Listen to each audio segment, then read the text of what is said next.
যে কোনো skill develop করার সময় আমাদের দরকার ভালো কিছু কাজের রেফারেন্স কিংবা স্যাম্পল দেখা।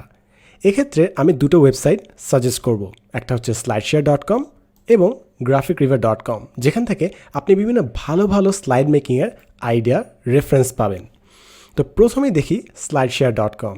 এখানে আপনার বিভিন্ন টপিকের স্লাইড আপলোড দেওয়া আছে। আপনি চাইলে দেখতে পারেন যে বিভিন্ন টপিকের স্লাইডগুলো কিভাবে ডিজাইন করা হয়। চাইলে আপনি আপনার নিজের একটা অ্যাকাউন্ট খুলে স্লাইড আপলোড করে রাখতে পারেন এখানে, যেন আপনি চাইলেই অন্য কারোর সাথে লিঙ্ক শেয়ার করে আপনার স্লাইডটা মানুষকে দেখাতে পারেন। অন দি আদার হ্যান্ড এখানে আপনার আছে গ্রাফিক রিভার। প্রেজেন্টেশন বলে একটা ট্যাব আছে, তার নিচে পাওয়ার পয়েন্ট টেমপ্লেটস বলে আরেকটি অপশন আছে। সেখানে গেলে আপনি দেখবেন পৃথিবীর বাঘা কিছু এক্সপার্ট ডিজাইনাররা তাদের টেমপ্লেট দিয়ে রেখেছেন। সো ওগুলো আমি কিনতে বলছি না, আপনি জাস্ট ওগুলো ক্লিক করেন এবং দেখেন স্লাইড মেকিংয়ে কত কিছু ইমপ্লিমেন্ট করা যায়।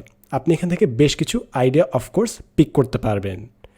সো আমি এগুলো এই জন্য সাজেস্ট করছি, বিকজ আমরা যখন কোনো কাজ শিখি আমরা খালি ছোটোখাটো কাজের লিমিটেড থাকি, শেপস কিংবা টেক্সট এগুলো নিয়ে আবদ্ধ থাকি। বাট এই ওয়েবসাইটগুলো যদি আপনি একটু ঘাটাঘাটি করেন তাহলে এখান থেকে আপনি অনেক আইডিয়া খুঁজে পাবেন। সো হোপফুলি এখান থেকে আপনি একটু ইন্সপায়ার্ড হবেন, নিজে থেকে বেশ কিছু ট্রাই করবেন, এবং আমার সাজেশন হবে যদি আপনি নতুন শিখেন এই ডিজাইনগুলোই আপনি জাস্ট নিজে রেপ্লিকেট করার চেষ্টা করেন। আপনি যখন নিজে রেপ্লিকেট করার চেষ্টা করবেন তখন দেখবেন যে অনেক ছোটোখাটো জিনিসও অনেক টাফ হয়ে যাচ্ছে। ওগুলো যখন আপনি ফিগার আউট করবেন, আপনি টিউটোরিয়াল থেকে যত না শিখছেন তার চেয়ে অনেক বেশি শেখা শুরু করবেন। সো হোপফুলি এই ওয়েবসাইটগুলো থেকে আপনি ইন্সপিরেশন নেবেন, তারপর এই কোর্সটি করে নিজে প্র্যাকটিস করে নিজেকে পাওয়ার পয়েন্ট প্রো এক্সপার্ট হিসেবে গড়ে তুলবেন।